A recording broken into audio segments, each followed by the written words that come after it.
Cassie and I aren't on the best of terms right now because she thinks that I called the Division of Family Services. Last month, Brinley came home and she was high, pretending to cry to hide it.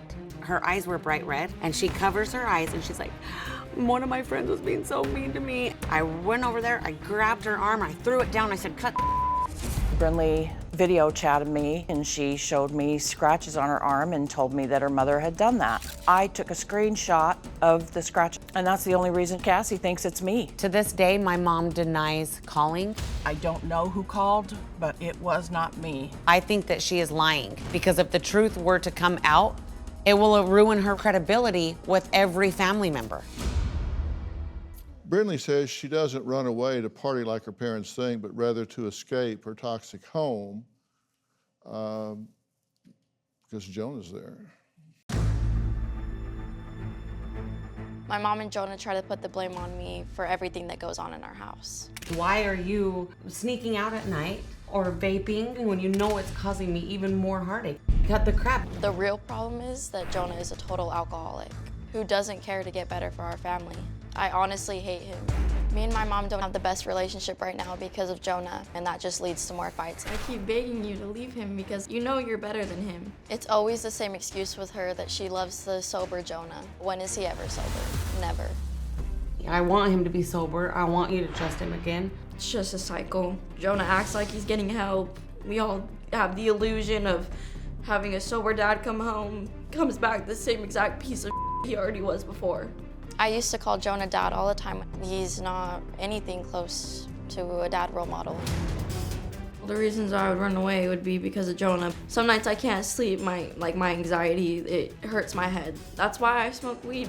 Jonah treats my mom like on a daily basis. He screams at her, tells her she's not the definition of a strong woman. He disrespects her in front of all of us kids. I can't just sit there and do nothing. I'll remind him that he hasn't done anything for this family.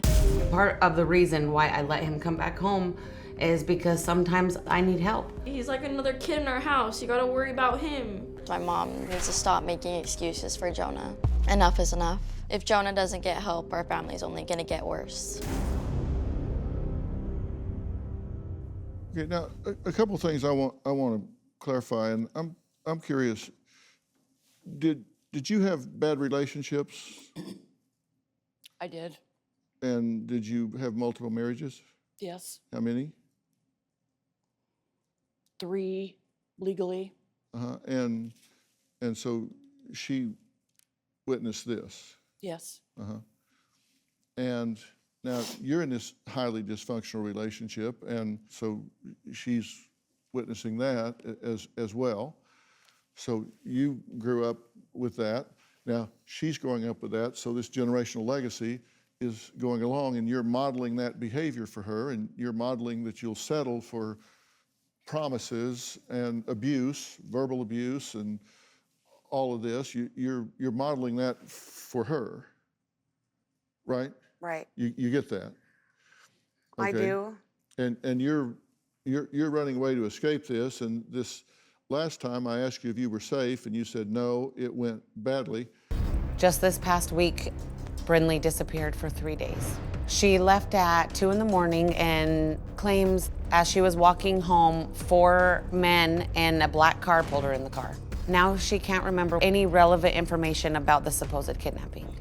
I don't believe it. I think some of these antics are a cry for help. Maybe some guys did stop and ask her if she wanted to go party, and she did. I'm never gonna tell her that I don't believe her because it will just cause too much drama between the 2 of us. Do you have a story or a question for me? Click the link in the description and tell me what in the world is going on.